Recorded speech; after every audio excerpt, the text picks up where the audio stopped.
Patrick Lencioni wrote a book called The 6 Working Geniuses, I think it's called. There's an assessment you can take, and it's like $25. Have that intern take that assessment because it's going to kind of clearly tell you where their giftedness, where their geniuses are. And let's say their geniuses are kind of invention and wondering. All right, there you go. Don't give them a bunch of tasks to do because they're probably going to not do so well. But let them be involved in meetings that are thinking and planning and being creative. Well, welcome to Season 4, Episode 33 of the Missional Marketing Podcast. This is the 157th edition of our show. We've been producing this podcast since 2020 to help churches grow by leveraging digital marketing and effective communications. And I'm Bart Blair, the co-host of the show, joined by the CEO of Missional Marketing, Mr. Jason Hamrock. Hi, Jason. Hey, Bart. How are you today? Today, I'm doing very well. We're recording this on a Friday. It's been a long week with many, many Zoom calls. I see a little light at the end of the tunnel, but still a few more today after you and I are finished with this. Looking forward to a weekend. I'm having a bunch of people over to my house tonight to eat hamburgers, and I'm looking forward to that. What are you doing tonight? Anything special on your Friday night? No, nothing. No? I don't even know. My wife will tell me what we need to do. Okay. I get that. Yeah, I get that. Well, that's very good. Hey, we're going to just cut to the chase because, well, we're both on a schedule today, and we wanted to record another burning questions episode of our podcast. It's been a little while since we've done this, and our list of questions has been growing. And so we decided, hey, we're just going to jump in for a few minutes, and we're going to tackle a couple of questions. And so I think today I'll have Jason will ask me a question, I will ask Jason a question, and we'll both have an opportunity to kind of bounce ideas back and forth off of each other on each of these questions. And we want to remind you that if you have a question, you can email them to us. Just send it to info@missionalmarketing.com and just put in the subject line, burning question for the podcast. And that'll get to me and I'll add it to our list. And maybe someday soon, we'll answer your question on our show. So Jason, do you want me to ask you a question first today? Ask away, Bart. Bring it on. Let's go. All right, here's the question that I'm going to ask you. Jason, what are the best practices for growing our church's email list, increasing our open rates, and using email marketing to keep church members informed, driving key actions that we want them to respond to? Man. That's like 3 questions in one. That was kind of a big one. Yeah, it was a big question. So obviously, I think let's talk really briefly just about the content of the email. I'm a huge fan of keeping it short and simple. If you've got a list of like 8 things you're covering, that's just too much, right? That's overkill. I'd like to keep it to normally we promote 2 things, but occasionally 3 things, because you don't if you want them to engage. So I'm always trying to limit that to just a few things that are the top things I want to communicate for that week. Because you got to remember, this is a weekly thing. The second thing, though, if you go deeper into what is it we promote, whatever you're promoting, wrap a story around it. So it should never just be, we have this event coming on and, it's in 2 weeks and we want to invite you. Tell a story first. And then inside that story, you invite them to the event. I'll tell you, sometimes the best is this. If let's say you've got a serving event coming up, and you want the congregation to serve, maybe you could think ahead and put together an article that talks about a small groups rallying together. This small group, they went and they served and they did something really meaningful in the community. You just accomplished a couple of things there. You talked about the value of small groups in community. You talked about the value of serving, and then you just promoted your upcoming serving event.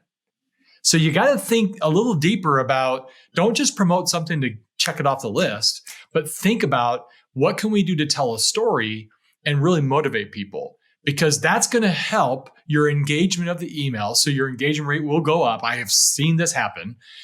Open rates will continue to climb. Engagements will continue to climb. Clicks to your website will continue to climb. So if you do that, you're going to be in really good shape. Now, how to get more people to subscribe to your email newsletter? Well, you got to make it easy for people to find it. I actually literally been on church websites. I'm like, do you guys do a newsletter? Yeah, every week.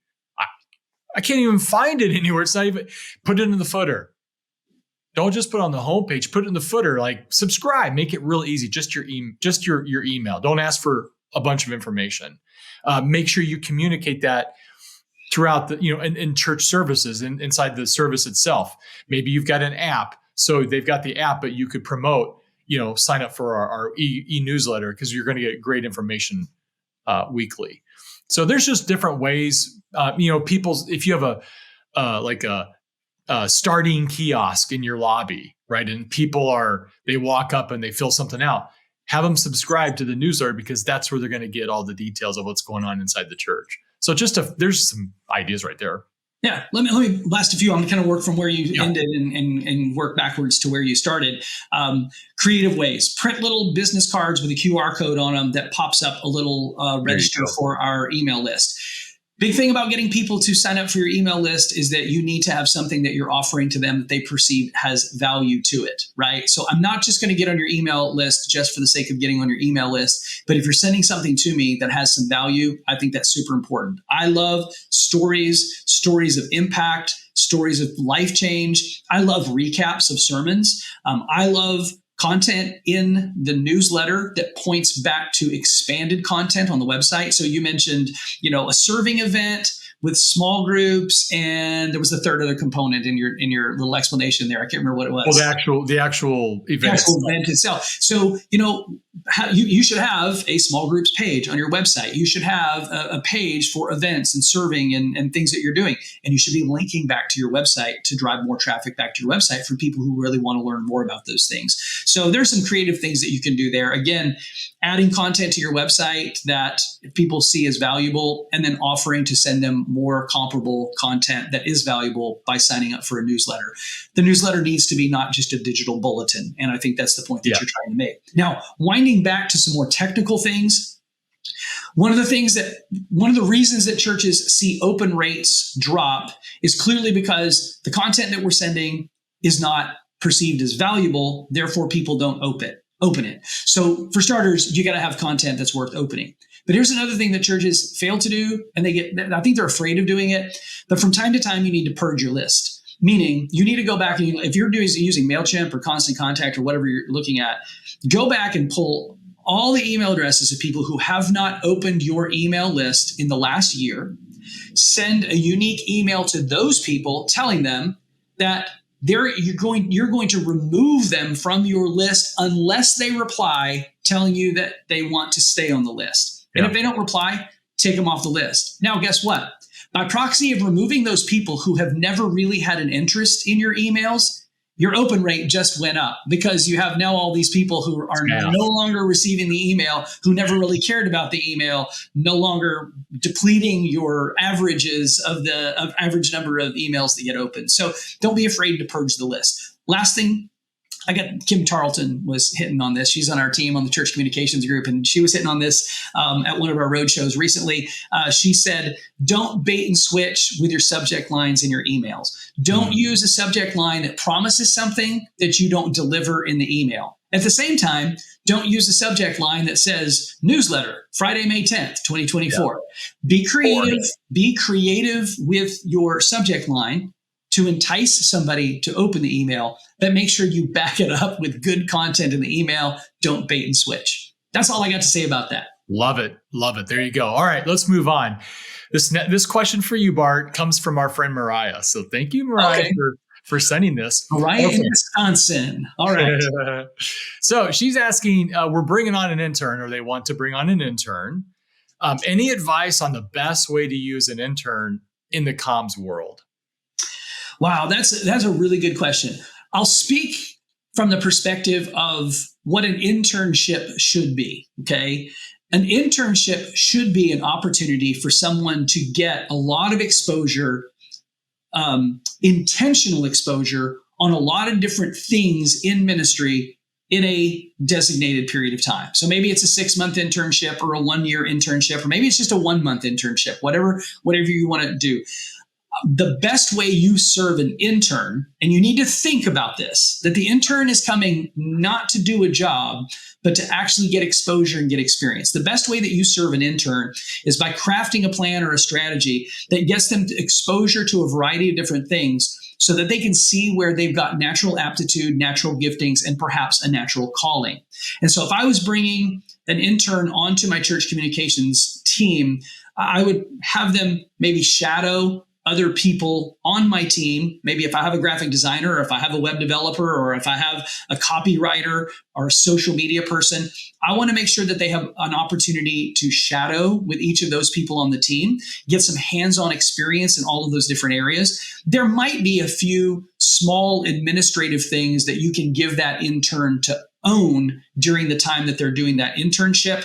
But I think if the hope or the goal is that this person who's coming on as an intern might eventually either join our staff full-time in ministry or launch out into their own, vocational ministry life and find a spot in another church, I think giving them a well-rounded experience while you're serving them if they're doing their internship. That's the way that people don't look at it. We're bringing in interns to serve us. Actually, when an intern joins our church, we should be thinking about how we can best serve them, capitalizing on the time that they have with us and just helping them really find their best way. Any thoughts from you? Yeah, that's really well said. I love we're here to serve you. What I would also include in that is Patrick Lencioni wrote a book called The 6 Working Geniuses, I think it's called. Yeah. There's an assessment you can take, and it's like $25. Have that intern take that assessment because it's going to kind of clearly tell you where their giftedness, where their geniuses are. And let's say their geniuses are kind of invention and wondering. All right, there you go. Don't give them a bunch of tasks to do because they're probably going to not do so well, but let them be involved in meetings that are thinking and planning and being creative. But if they are kind of like the tenacity, like to get stuff done, all right, get them involved in learning how to do that. I think what you said there, Bart, was really, it's a well-rounded experience, but you really want to kind of lean on giving them some things to do so that they're getting their hands and their feet a little dirty in ministry. But the way I see it, and I actually had a couple interns when back in the day, and my job was just to basically expose them to the inner workings of a comms department in a big church.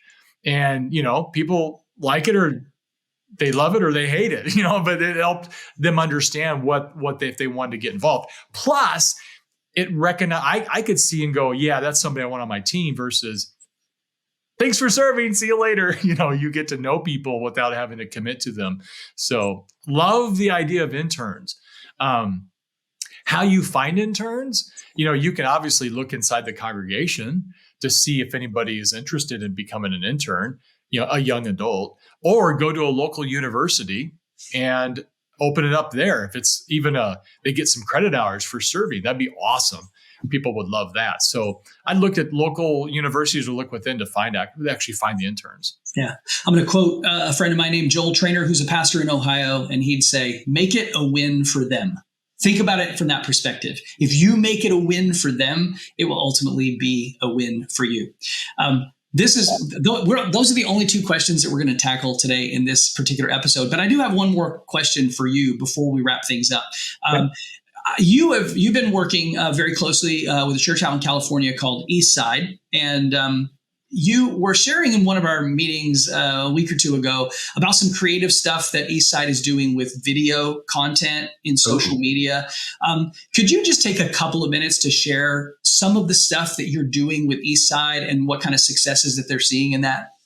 Yeah, we're kind of moving towards really leaning heavy into video. And that's not just necessarily, recording things. I want some motion. I want motion on stuff. So reels are where it's at. If we post something on social media, if we post it on Instagram and it's just kind of a flat image, it doesn't do well. It tanks. We post a video, it explodes. And so with that concept, we're just going, we want to do that more and more and more. We want more video or at least movement. So if we're going to promote a sermon series, I don't want to promote a graphic. I want movement on that to at least bring it alive. So we're doing that. Another thing that we decided start to tackle is a thing called Eastside in 60 seconds. So on Tuesday or Wednesday, we're going to drop a video, and it's a 60-second video about what you can have, what's going on in the church, and then this weekend or what you need to know. So we're going to cover like 2 or 3 things, but we're going to be really creative with it and kind of have fun with it. So it's not just going to be a talking head. It might be something they're actually doing, or they're somewhere in the community that relates to the topic. So again, we talked about serving. Well, I want them actually serving and then stop going, okay, it's time to do Eastside in 60 seconds. I'm over here doing this, so we're going to do that. And then I got to go back. So the idea is just to be creative inside of that 60-second video. And again, you could do it. We still have e-news, but this is just another way to be creative, to communicate some stuff in a platform that we know works really well with video. And we're going to get more engagement. And we're actually thinking more than just our people. We're thinking about people that are going to see this and then go, ooh, I want to be a part of that. So it's an invitation as well to people that don't go to Eastside. So those are just a couple of ideas and being creative with moving this comms team in a little bit of a different direction, thinking differently, not just reacting to week in and week out. We have our checklist, right? You got to have some space and margin to think creatively and just generate some ideas. And what can you implement and act on that isn't going to crush your team, but bring a lot of value, not only to the church, but people outside the church. Yeah, that's really cool. So if you're listening to this and you're curious to see what Eastside is doing, that's Eastside Church. It's just called Eastside Church. Right? Eastside Christian Church, Anaheim, California, which, by the way, happens to be hosting a church communications roadshow in June. In fact, on June 20th in Anaheim at Eastside Church, Eastside Christian Church in Anaheim. Jason will be there. I will not be at that particular event, but I'm sure Jason would love to meet you. So if you're listening to this podcast or watching it on YouTube and you happen to live somewhere in Southern California and you can get there, click over to the Church Communications website, which is churchcommunications.com. Look for the roadshow events and get registered. Prior to the one happening in Anaheim on June 20th, 2 days prior, in Folsom, California at Lakeside Church, there will also be a roadshow on June 18th. So if you happen to be in the Folsom area, that's Northern California, I think, California, make sure that you plan to be there. June 18th in Folsom, June 20th in Anaheim.